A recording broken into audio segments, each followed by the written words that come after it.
유시민 씨도 저렇게 나와가지고 계속 저런 헛소리를 하시면은 끝난 거지. 낚시나 하셔야 되는 거야. 이제 이 정도 되면은 지지를 하는 사람들이 병자가 됐다는 얘기가 아니야. 네네. 그러나 어떤 의미에서는 그 순간에는 어떤 병리학적 요소에 걸려 있긴 하죠. 이 지지자들이. 근데 그런 것들에 대해서 우리가 계속 거기 갇혀 있을 수는 없잖아요. 해소하고 치유를 해야 되는데. 그렇죠. 그래서 근데 이재명, 뉴 이재명 현상이라고 하는 것이 우리 최욱 씨는 그런 얘기를 하더라고.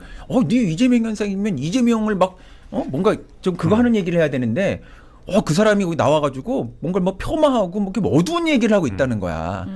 근데 사회 현상의 그 변화라고 하는 건 지난번에도 말씀드렸지만 새로운 방향으로 나가려고 하면은 기존에 가져왔었던 어떤 삶의 어떤 관성이 있기 때문에 어떤 관성과는 단절해야 되는 관성이 필요한 거거든요. 그러니까 그 단절의 지점이 무엇인가를 우리가 보지 않으면 새로운 시대로 갈 수가 없어요. 그래서 우상과의 결별도 필요한 거고, 니체 같은 사람은 그런 것들을 신의 죽음이라고 하는 걸 통해서 새로운 시대에 신을 우리가 만들거나 찾아야 된다, 이런 얘기를 하는 거죠. 그런 어떤 분석의 과정 속에서 한국 정치가 가지고 있는 그런 병리적 구조를 봐야 되고 그것을 극복하고 치유해야 된다는 관점에서 얘기를 한 거지, 무슨 정신병자라고 얘기를 한 적이 없어요. 그러니까 다른 사람들이 다 그렇다 쳐도 유시민 작가는 네. 만약에 나의 주장 원텍스트를 봤으면 그렇게 말하지 않았을 것 같은데, 이제 최욱 씨가 전하는 내용을 가지고 반응을 그렇게 한 것 같다는 그런 안타까움도 좀 있으신 것 같아요. 네, 그렇죠. 근데 우리 최욱 씨는 뭐 태생이 그분이 뭐 지식인이나 이런 분은 아니기 때문에 거기에 대해서 그분이 뭐 이해를 못했다 이거야. 근데 유시민 씨는 그런 분이 아니잖아요. 현명하고 아주 명민한 그런 비평가로 알려졌던 사람이고, 그래서 사랑도 받았던 분인데 그 얘기를 그냥 받아가지고, 그러니까 그 얘기를 그냥 받았다라고 하는 거는 이분이 몰라서 받는 것이 아니라 그냥 의도적으로 그냥 받는 거예요. 그러면서 한편으로는 또 정면으로 거기에 대해서 그걸 받았으면 받은 거에 대해서 정면으로 반박을 해야 되는데 거기에 대해서 정면으로 반박을 할 수는 없는 거지. 왜냐하면 이 얘기는 어느 정도 충분한 설득력이 있는 얘기거든요. 이렇게 지금 시청자들이 많이 들어오신 게, 제가 한 얘기가 별로 한국 사회에서 분석에서는 들어본 적이 없는 얘기인데 이 얘기는 좀 설득력이 있는 얘기다. 그래서 이렇게 많이 이렇게 들어오신 거 아니에요. 그럼 거기에 대해서 그분이 비평가로서 한 사람이 좀 지식인의 어떤 역할을 한 시대 했었던 분으로서 정당하게 거기에 대해서 논평을 하시고, 이런 형태의 논평은 사실은 우리가 지식인 대 지식인, 공부한 사람과 공부한 사람의 관점에서 보면은 반겨야 될 일이거든요. 제가 얘기하고 있는 이런 형태의 분석이 모든 걸 설명하는 것은 아니에요. 모든 걸 설명할 수 있는 이론은 없어요. 그러나 그동안 설명하지 못했던 어떤 부분을 보는 하나의 안경과 렌즈를 그렇죠. 제공하는 것이거든요. 세상을 맞습니다. 바라보는 이런 틀이 있고, 세상을 해석하는 이런 틀이 있고, 이런 틀이 있을 수 있고, 그렇죠. 선생님은 선생님의 틀로 해석하는 방식을 얘기를 하신 거고, 또 유시민 작가는 ABC론으로 해석하는 틀을 그렇죠. 제시한 거고, 그래서 그런 다른 해석이라고 하는 틀도 것이 인정을 서로 해야죠. 경쟁을 하는 거예요. 네. 그것에 대해서 말할 수 있어야 되는 거고, 그걸 보면서 판단하는 거는 그 사람들이 그냥 판단하는 거예요. 저 같으면은 유시민 선생이 한 20-30년 여기에서 어떤 좀 역할도 하시면서 책도 많이 파시고 그러셨잖아요. 그러면 이런 저 같은 70년대생, 옛날 같으면 저 같은 사람도 할아버지 취급받았던 사람이에요, 사실은. 다음 세대가 등장하는 것을 허용하지 않는 거야, 이런 분들은. 저는 그렇다고 봐요. 지금 이 386, 586 이런 사람들이 지금 60, 70 민주당이라는 데가 얼마나 늙은 정당이에요. 지금 거기에서 김대중의 40대 기술원이 등장한 지가 50년이 됐지만 거기 40대 의원이 있어요, 30대 의원이 있어요. 있긴 유럽 가면 몇 명 안 되잖아요. 네, 아주 적어요. 네, 그 사람들이 힘도 못 내고 그냥 구색으로 있는 거예요. 무슨 청년 정치 그런 거 하려고 구색으로 있는 거고. 유럽 같은 데 가보세요. 30대 총리가 나오고 이런 시대가 벌써 시작된 지가 오래됐다고. 송영길 의원하고는 그 전에 사실은 그 하기 전에 점심 식사도 하면서 얘기를 얘기를 나누면서 너무 좋다는 거야. 이런 식의 분석이 나온 게. 그러면서 그 자리에 나오셨기 때문에 제가 그런 형태의 좀 약간 공감대도 있어가지고 농담을 던진 거예요.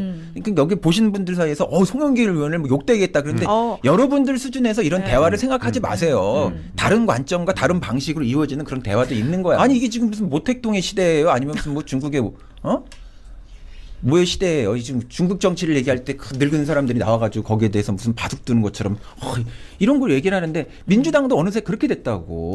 그 민주 진영, 진보 진영이라고 하는데 그 내용을 보기에는 실제적으로 너무 세대적으로 늙었잖아요. 네. 수사가 잠깐만. 그 말씀하기 전에 아까 나누지 못한 얘기 중에 꼭 해야 되는 게, 우리 최강욱 씨가 저보고 뉴라이터라고 저를 이렇게 찍으면서 최강욱 씨가 그날 한 얘기는 제가 한 얘기가 거기서 하나도 없어요. 100% 그냥 거짓말이에요. 100% 거짓말로 그런 페이크 뉴스를 계속 양산하고 있는 것이 지금 이 뉴스 공장이거든요. 그러면서 그런 페이크 뉴스 때문에 지금 얼마나 장인수 씨 얘기 무슨 뭐 KTV에서 무슨 얘기 그런 얘기를 하면은 그냥 정말 그 업이 하늘을 쌓을 정도 그렇게 하지만 거기가 고소고발 같은 거 당한 적 있습니까? 그러니까 그렇게 거짓말 뉴스를 계속 양산하고 지금 시점에서 거짓말 뉴스를 양산하고 그런 뉴스에 의해 가지고 한 사람을 그런 방식으로 낙인 찍으면서 제가 이걸 가져왔어요 오늘. 이게 뭔지 아세요? 이거 사상계란 사상계네요. 잡지예요. 네. 이 사상계란 잡지는 네. 우리나라에서 이 지성적인 잡지라고 하는 것이 하나도 존재하지 않고 담론이라고 하는 것이 하나도 등장하지 않았을 때 50년대, 60년대, 70년대 이런 어떤 시기에 등장을 해가지고 이 잡지 잘 모르시는 요즘 분들은 잘 모를 수 있는데 저희 선배 세대에서는 완전 전설적인 잡지거든요. 네. 여기에서 김지아 같은 분들, 함석권 같은 분들 이런 것들이 다 여기에서 글을 썼었고 문학 다 배운 사람들은 알 거예요. 예, 황석영 선생도 여기로 등단했어요. 이런 잡지예요. 이 잡지를 창간한 사람이 장준하라는 분인데 정말 그분은 존경받는 분이죠. 광복군이고 그다음에 이 잡지를 내면서 한국의 어떤 공론장과 지성의 어떤 그런 것들을 창구를 하다가 이분이 실족사로 네. 돌아가십니다. 의문사죠. 의문사를 당해요. 박정희 시절 때. 네. 지금도 이 의문사라고 하는 것이 이게 왜 의문사인가? 왜 갑자기 그 사람이 죽었지? 굉장히 거기에 대한 문제적인 것들이 지금 있죠. 예. 그런데 그리고 이 잡지가 박정희 정부에서 폐간돼요. 예. 폐간될 때 김지아의 오적이라고 하는 작품이 여기에 실려요. 폐간됩니다. 자, 이 잡지가 55년 만에 겨우 복간을 했어요, 작년에. 제가 여기에 편집위원이거든요. 네. 복간 창간호의 편집위원이에요. 그러니까 선생님이 지금 얼마나 억울하면 나의 정체성을 왜 이렇게 폄하를 뉴라이터? 하느냐 이러면서 이제 지금 갖고 오신 거 일종의 증명, 나 자신을 증명하려고. 저는 그 사람이 뭐라 그래도 저 자신에 네. 대한 제가 저 자신을 그런 사람들한테 증명을 하려고 하는 게 아니에요. 얼마나 그들이 무지성인가를 보여주려고 하는 거예요. 아유, 근데 제가 2권의 평론집을 냈는데 네. 이건 창비에서 나왔어요. 네, 자, 조국 대표가 최근에 창비를 만드신 백낙청 선생한테 네. 가가지고 제가 어저께 창비하고 그래서 긴 통화를 했거든요. 조국 대표가 창비에 가가지고 창비에다가 연락을 해가지고 백낙청 선생하고 대화를 하고 싶다 그랬다는 거예요. 네, 대담. 예, 대담이라고 갔는데 대화는 못하고 백낙청 선생한테 일방적으로 꾸중만 듣다 왔거든요. 백낙청 선생은 그분이야말로 뉴 이재명 이전에 그런 늘 이재명이었던 분이에요. 일찌감치 그거 알아봤던 분이거든요. 질문이 굉장히 날카로우시더라고요. 예, 그리고 그분 한국 도월 선생만큼이나 한국 정치에서 이재명 같은 그런 분이 등장한 게 천운이라는 얘기를 계속 해왔던 분이에요. 그러니까 거기 가가지고 꾸중을 듣는 거예요. 아니 쇄빙선 하라고 했는데 지금 뭐 하고 있는 거냐. 일방적으로 그걸 하고 왔어. 자, 근데 제가 이 창비 그룹의 일원이에요. 제가 한국의 그 진보적 문학, 전위적 문학을 대표하는 이게 지금 한국에서는 문학과 지성사라고 하는 그런 게 있고 네. 창비라고 하는 예. 이런 두 개의 계열을 통해 가지고 거예요. 70년대.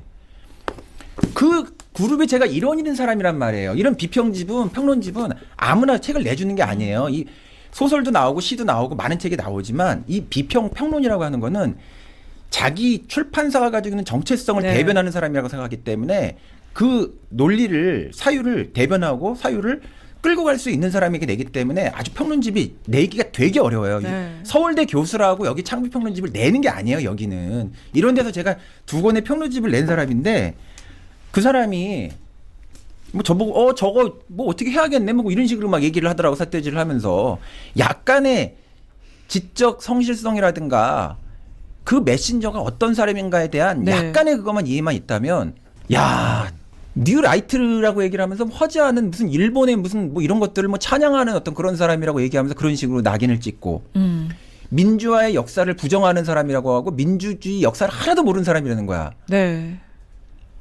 저는 문학사를 쓰고 문명사가예요, 제가. 그러니까. 이걸 통해 가지고 여기에서 제가 쓴 글들이 대부분 우리 시대의 최고의 어떤 정치 철학적 사유, 그것을 이끄는 그걸 어떻게 할 것인가라고 하는 그런 논리에 대해서 깊이 사유하고 이런 책을 쓸 때 제가 15년, 10년 이런 식의 시간을 다 해가지고 책 한 권을 쓰는데 다 10년 이상씩 걸려가지고 책을 쓰는 사람이에요. 이런 사람을 완전히 너무 황당해가지고 제가 저는 교수님이 책도 보여주셨는데요. 예. 와. 오늘 기록인데요. 그니까. 그러니까 너무 감사하고. 그러니까 왜냐면 저 이런 것도 있을 것 같아요. 이 유시민 작가의 ABC론이 주장을 좀 명쾌하게 좀 속 시원하게 내 머릿속에 있는 이 찜찜함을 좀 명쾌하게 네. 말로 표현해 줄 수 있는 사람이 있었으면 좋겠다. 근데 오늘 함동균 박사라면 그걸 할 수 있지 않을까. 그리고 플러스 한 박사님이 이 억울함 이 얘기도 할 것이다. 이런 기대감을 갖고 억울해서 오셨을 것 말씀드리는 건 같아요. 사실 아니에요. 그런 뭐요? 식의 억울함 정도로 그걸 보다는 그런 사람들이 사실상 허위 사실을 자기들이 양산하고 있으면서 저 같은 사람을 이제 자기들의 생각이나 자기들의 어떻게 보면 이익, 네. 자기들이 가지고 있는 어떤 뭐 욕망 같은 것들을 대변하지 않거나 거기에 대해서 그것을 알아차리는 어떤 사람을 오히려 거꾸로 낙인을 찍는 걸 통해 가지고 선 악을 바꿔치기 하는 것이죠. 네. 그런 게 그게 사기술이에요. 나쁜 물건을 가지고 좋은 물건처럼 보게 하고 좋은 물건을 나쁜 물건처럼 만들게 하게 하고. 그 니체는 제가 니체 얘기를 자꾸 하는데 현대 정치에서 이 권력이라고 하는 건 옛날 같으면 총칼 같은 걸 가지고 있는 거 있잖아요. 네. 그런 게 권력을 휘두를 수 있는 방법이라고 얘기하지만 이제 현대 정치라고 하는 거는 그 해석을 독점하는 자, 네. 강력한 해석을 가지고 있는 사람이 선한 것도 악으로 만들 수 있고 악한 것도 악으로 만들 수 있고 필요한 것을 필요 없는 것으로 만들기도 하고 불필요한 것을 아주 필요한 것처럼 만들면서 그것을 이슈화함으로써 사람들의 정신을 사로잡게 되기 때문에 해석을 장악한 자가 결국은 권력을 장악하게 된다. 이게 지금 바라보는 김어준 현상 같은 거예요. 지금 그 유튜브네요. 지금으로 유튜브고 치면. 유시민 현상 같은 거예요. 이런 게. 왜냐하면 이제 이슈 전파사에서도 이제 김정현 기자도 그런 얘기를 했지만 김어준 씨가 방송을 하면서 계속 반복을 하는 게 대통령의 생각은 이것일 거라고 생각했는데 그게 맞는 것 같다. 그 대통령의 의중에 대해서 자꾸 이제 본인의 해석을 얘기를 하잖아요. 아까 박사님께서 해석이 곧 권력이라고 네. 하셨죠. 네, 맞아요. 제가 한 얘기를 추상적으로 승화시키면 교수님 버전이 네. 되는 거죠. 그래서 이 유튜브란 게 요즘에는 정말 힘이 그만큼 막강하기 때문에 위험하기도 한 것이다. 네. 그러면 그것을 어떻게 해야 되느냐. 사실 우리 유권자이자 소비자이자 시청자들이 잘 판단을 해서 도태시킬 그런 방송들을 도태시키고 잘 취사 선택해서 선별을 해서 들어야 되는 것이죠. 예. 근데 이제 이런 영역은 언론 영역이기 때문에 그것을 도태시킨다라기보다는 여러 가지 다원적 관점이 존재하게 하는 그런 생태계와 문화를 이제 만들므로써 네. 유권자들이나 시청자들이 선택할 수 있게 하는 거예요. 네. 해석은 사실은 하나가 아니고 그럼요. 예, 그건 경쟁해야 되는 네. 것이거든요. 근데 그 경쟁적인 해석이 등장하는 것을 막고 있었던 것이 지금까지 김어준 채널인 거야. 그러니까 네. 내 눈으로 보지 않으면 안 되는 거야. 왜냐하면 그 눈으로 보는 것이 더 이상 설득력이 이제는 없는데. 그럼 외면 받아야 네. 되죠. 그 자연스러운 생태계에서. 네. 그런데 이제 어떤 다른 형태의 경쟁적 해석이 등장을 하면 그 해석을 악으로 낙인을 찍는 거지.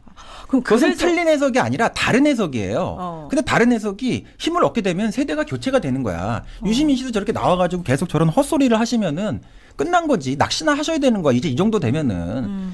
아니, 나오지 마라. 이분들은 어저께까지 나와가지고 이미 지난번에 합당 사태 나와가지고 민주주의의 현자라고 했던 분이 민주주의가 가지고 있는 가장 기본 가치가 절차의 정당성을 지키는 것인데 이 정당성 의미가 없대잖아요.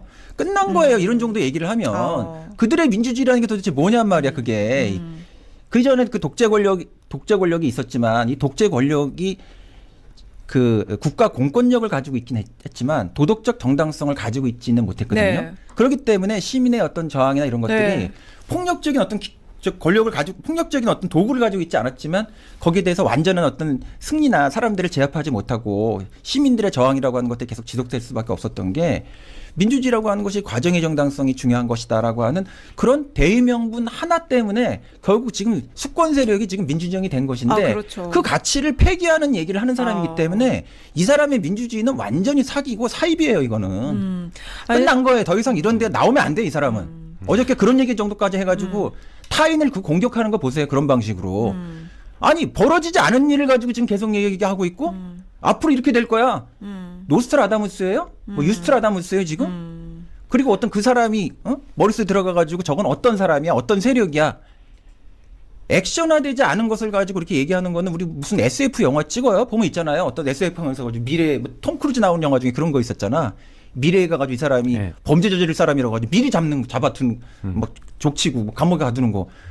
그게 말하자면 조지 오웰이 얘기하는 1984년 같은 그런 소설이에요. 그런 소설을 그대로 보여주고 있어. 이 지금 이 현재 지금 이 네. 대형 스피커 채널이라고 하는 이 작자들이 네. 그 뉴스공장과 이 매부쇼에서 왜 그 함동균 박사님을 표적으로 삼았을까가 궁금했는데 그 이유를 좀 질문을 드리고 싶었는데 다름을 허용하지 않으려고 다른 해석이 하는, 등장한 것이죠. 그리고 이 시대를 설명할 수 있는 다른 해석. 그리고 여기서 꼭 하나 지적을 해야 되는 게 이 김어준 씨의 이 채널이 가지고 있는 이 문제의 굉장히 중요한 아주 본질적인 문제는 뭐냐면 네. 자 지금 이슈 전파사도 있고 무슨 뭐 이동영 씨 TV도 있고 뭐 저기 또 레거시 미디어에 또 무슨 뭐 그런 거 MBC의 어떤 것도 있잖아요. 네. 근데 이런 것들은 어떤 현상이 있는데 그 현상을 해석하려고 하는 해석자의 역할을 하거든요. 네. 네. 사후적으로. 네. 네, 그 현상을 잘 보려고 하는 렌즈의 역할을 하는 거야. 네. 그래서 이것의 다원성을 보장해야 되는 거야. 근데 이 김어준 씨 채널은 현상을 해석하는 것이 아니라 어떤 목적을 먼저 설정하고 그 목적을 달성할 수 있는 이슈를 정하고 이슈를 잘 설명할 수 있는 어떤 메신저를 정하고 메신저를 또 선택하기도 하지만 동시에 그 횟수라든가 이런 것들을 조정해요. 그래서 현상을 반영하는 어떤 해석의 그런 채널이 아니라 네. 그 미디어 언론이라고 하는 건 해석을 하는 거예요. 렌즈를 제공하는 거예요. 네네. 근데 이자는 어떤 목적을 정해놓고서 그 목적에 맞는 것을 실현시키기 위해서 미디어를 이용하고 있기 때문에 이 사람은 이런 걸 가지고 정치 개입을 넘어서서 정치 공작이라고 얘기하는 거예요. 정치 공작이라고 하는 건 정당 안에서만 이루어지는 게 아니야. 이미 정청래라고 하는 사람을 정치 공작의 하나의 중요한 에이전트로 활용을 지금 하고 있다라고 하는 징후가 너무 많이 나오잖아요. 네?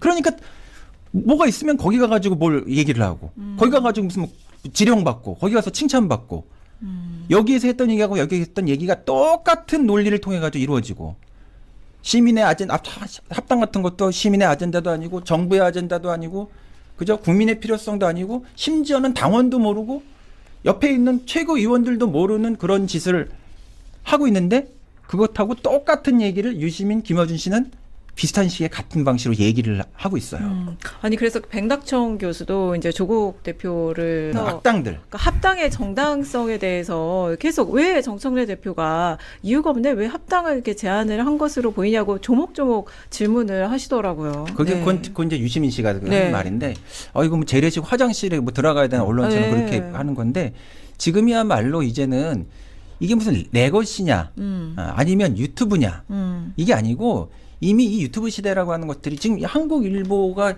죄송합니다만 신문보다 이게 이슈 전파사가 더 핫하잖아요, 사실은. 이게 지금 한국일보를 저는 먹여 살릴 것 같거든요, 사실은. 와, 한 번 더 말씀해 주세요. 그럼 지금 보세요, 얼마나 그 열광해요. 저만 해도 한국일보 옛날에 좋아했던 때 있지만 요즘 어느 때부터 한국일보가 왜 이렇게 기사가 이렇게 시원찮아? 그 얘기 달라셔도 되는데. 이랬는데 이슈 전파사 때문에 한국일보 시대에는 레거시는 무슨 나쁜 악이고 무슨 뭐 뉴미디어 유튜브는 뭐 좋은 거고 이런 게 아니고 실제로 그냥 레거시 자체도 지금 유튜브 세계에 완전히 들어왔잖아요. 네. 그런 형태의 구분을 통해서 왜 이런 식의 구분을 하느냐. 그러면서 유시민 씨는 또 얘기하는 게 매블쇼하고 어디지?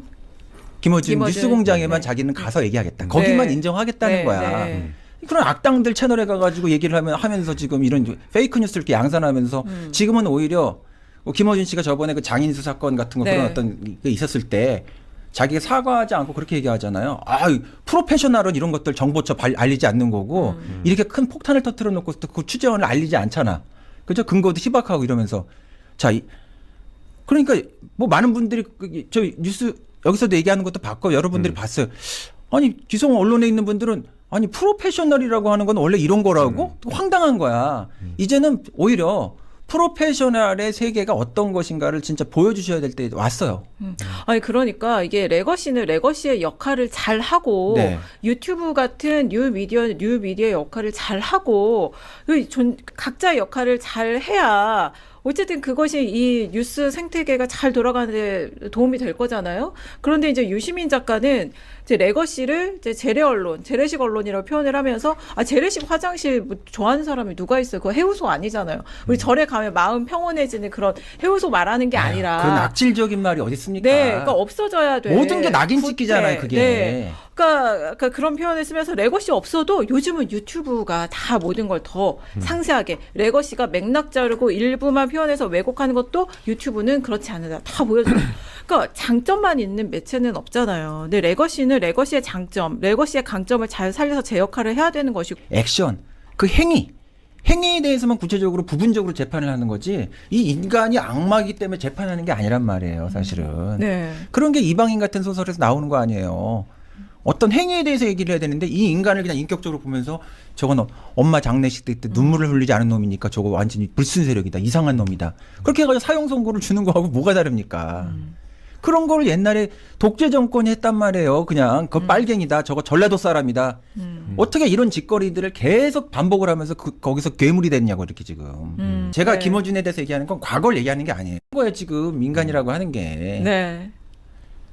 감사합니다. 지금 오늘 근데 시간이 얼마 안 남았죠. 네네. 제가 꼭 말씀드리고 싶은 게 하나 있었는데. 네네, 말씀하십시오. 저에 대해서 그 이재명 그 지사, 이재명 그 대통령이 이전에 네. 경기지사하고 이런 대표하는 그런 과정 안에서 수사가 시작됐을 때. 그거에 대해서 정치 검찰에 대한 얘기를 많이 하는데 2024년도에 이재명 대통령 당시에는 대표였는데 이분이 네. 검찰에서 내가 이렇게 됐다 이렇게 하지 않으시고 네. 문재인 정부의 검찰에서도 네. 내가 4번이나 너무나 어처구니 없는 걸로 기소가 됐다라고 하면서 딱 그냥 어떤 방송에 나와서 얘기하시는 것이 있어요. 네, 그리고 또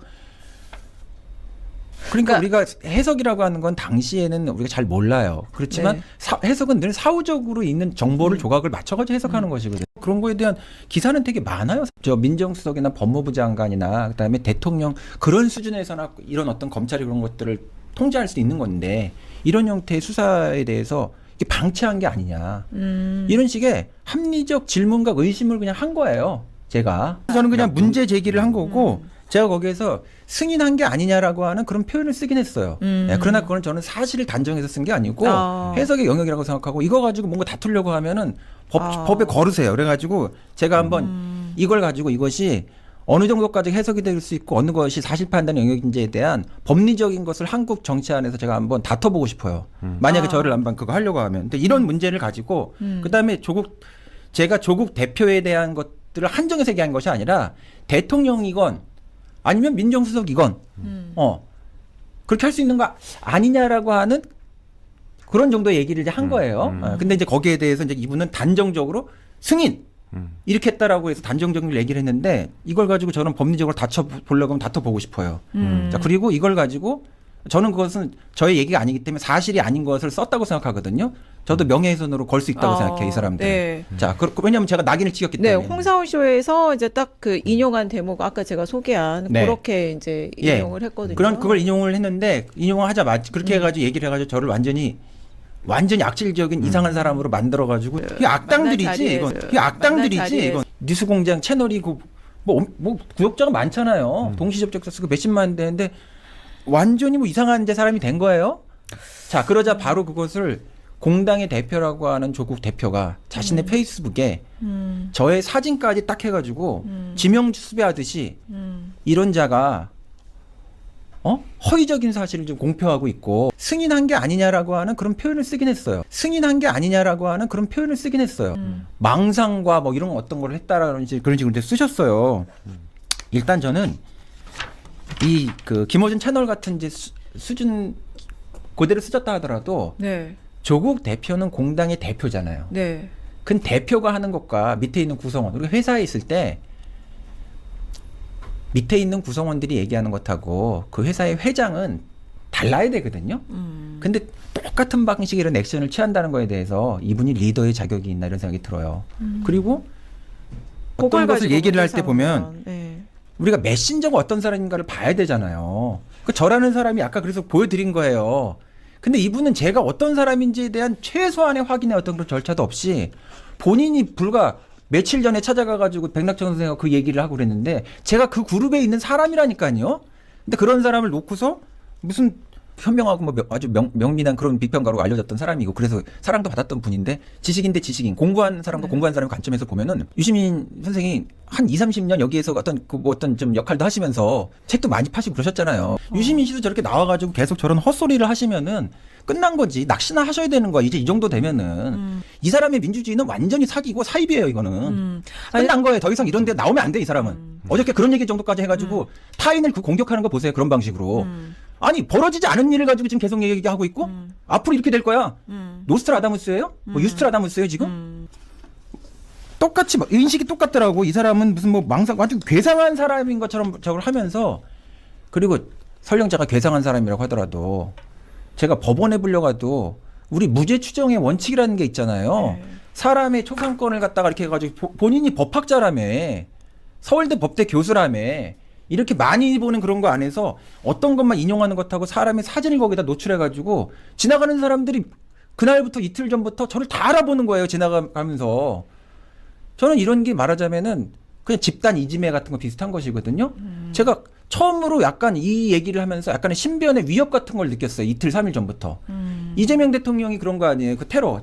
네, 그 테러라고 하는 게 윤석열이 직접 그것을 뭐 사주하고 그렇게 하지 않다 하더라도 하도 그 사람을 악마화하고 그렇게 하다 보니까 저 사람은 저렇게 해도 죽어도 되는 사람이야. 누군가를 거기다가 해코지를 하더라도 우린 그걸 보호해주지 않을 거야? 라고 하는 것과 같은 그런 컬처를 만드는 거잖아. 이게 민주주의 정당의 지금 진보 정당의 이라고 얘기를 하는 정당에서 할 짓입니까? 공당이. 많은 저도 이렇게 보면 제가 이게 여러분들 갑자기 등장한 사람처럼 보이지만 저도 저의 어떤 이런 어떤 가치의 지향이나 네. 이런 것들에 대해서 연대하는 마음의 연대를 하는 그런 어떤 저의 역사 속에서 그런 분들이 다 있어요. 그래서 네. 제가 황성현 선생님 같은 분도 네. 만나자 이러는 것이고 창비 그룹 같은 데도 그런 데고 뭐 제가 무슨 총칼 들고 있는 그런 식의 무슨 검찰 집단 이런 사람들처럼 그런 사람들하고 친한 건 아니지만 네. 가치의 연대를 하는 그런 정말 저야말로 가치의 연대를 하는 그걸 가지고 사는 사람이기 때문에 그런 사람이 많아요. 어떤 가치의 연대가 더 센지 어떤 사람들이 어떤 지금 세력이 진짜 가치의 연대이고 이익의 연대를 하는지 제가 이거에 대해서 만약에 저를 가지고 뭐 어떻게 하겠다고 지금 으름장을 놓고 이러시는가 본데 그렇게 하면은 전 여기에 대해서 제가 할 용의가 있어요. 그 레드 보자고요. 그렇게 하면서 네. 이 조국 대표가 실제적으로 그 과정에서 어떤 일을 민정수석실에서 했는지 네. 그런 것까지도 한번 까보자고요. 이게 저는 여러 정황에서 문제를 제기할 수 있는 거 아닙니까? 네. 당연히 그런 네. 거고 그다음에 조국 수석에 대해서도 이게 무슨 조국 수석이 제가 이렇게 얘기했다고 딱 닦는 거 보면 조국 수석이 그렇게 했다라고 돼 있는 거야. 저는 그게 책임질 수 있는 어떤 그런 위치에 있는 사람을 얘기를 한 거예요. 그래서 이것이 5호 화법으로 돼 있고 조국 민정수석에 대해서 그런 게 있어요. 저는 이런 게 다 제가 읽었던 기사들을 바탕으로 해가지고 그런 얘기를 지금 하는 거거든요. 찾아보시면 2019년도쯤에 있었던 제가 지금 가지고 있는 그런 거에서 찾아보는데 그 일요신문이라고 하는 거 쳐보면 바로 나오는데 네. 윤석열 그 수사 네. 검찰이 그 수사를 이제 그 문재인 정부를 들이받는 그런 것들을 하기 시작하잖아요. 네. 하면서 네. 청와대를 압수수색을 하는 그런 과정 안에서 민정수석실에서 이재명 지사의 어떤 뭐 그 좀 개인 사찰과 같은 그런 거를 했다라고 하는 그런 정황 같은 것들이 포착됐다. 그런 기사들 찾아보는 게 있다고요. 그래서 제가 그런 얘기를 드린 거예요. 과거를 이제 파묘하기 시작했다고. 나 파면은 해가지고. 좋지요, 나는. 근데 파묘를 해서 함동균이 신천지일 것이다. 라고 해가지고 이제 파묘를 했는데 까보니까 뭐 이제 칭찬 지금 현재 시점에서는 네. 지금 비판하시는 대상들에 대해서 이제 칭찬하셨던 긍정적으로 평가했던 글들이 굉장히 많이 쏟아진 거예요. 그래서 이제 파묘가 멈췄다는 얘기가 있는데 아니 왜냐하면 제가 이거 동물농장도 가져왔잖아요. 오늘 네네네. 무거운데 책을 많이 가져왔어요. 같이 혁명을 일으켰던 혁명을 했던 사람들이 네. 그죠? 혁명을 한 다음에 그들이 혁명의 이상을 저버리고 네. 같이 혁명을 했던 사람들을 어떻게 배신자로 낙인 찍으면서 이 동물농장을 장악하는가? 그 혁명의 완벽한 배반을 보여주는 소설이 조지 오웰의 이 동물농장이라는 소설이에요. 그러니까 이 소설을 읽게 되면은 이게 지금 한국 사회에서 누구를 얘기하는 것인가? 너무나 그게 그려진단 말이에요. 왜 이런 저는 뭐 이런 현실 세계에 나와가지고 비판하지 않았지만 굉장히 많은 형태의 문학 작품을 봤기 때문에 인간 사회에서 보여줄 수 있는 다양한 형태의 엄청나게 많은 아키타입을 제가 다 가지고 있어요. 아, 요거는 무슨 형 인물, 무슨 형 인물. 우리 유시민 씨는 뭐 삼국지 가지고 맨날 얘기를 하던데 저는 그냥 몇천 권의 책에서 제가 가지고 있는 인물 캐릭터의 그 유형이 몇천 개가 제 머리 안에 있어요. 그걸 똑같은 형태로 지금 반복을 한다고. 이 동물 농장을 한번 여러분 보세요. 이 동물 농장이 무슨 전체주의를 비판한 그런 거라고 스탈린 체제를 비판한 거로 얘기하지만 실제적으로는 이것은 스탈린 체제에 대한 비판이 여기 안에 모티브가 됐지만 더 중요한 건 그 이전에 있었던 스페인 내전에서 벌어졌었던 그런 혁명 과정 안에서 혁명 세력이었던 존재들이 어떻게 자기 자신들이 패권을 거기서 전부 다 쥐어 잡으려고 자기의 동지들을 배반하는지 그걸 보여주는 건데 지금 똑같은 일이 지금 벌어지고 있어요, 지금.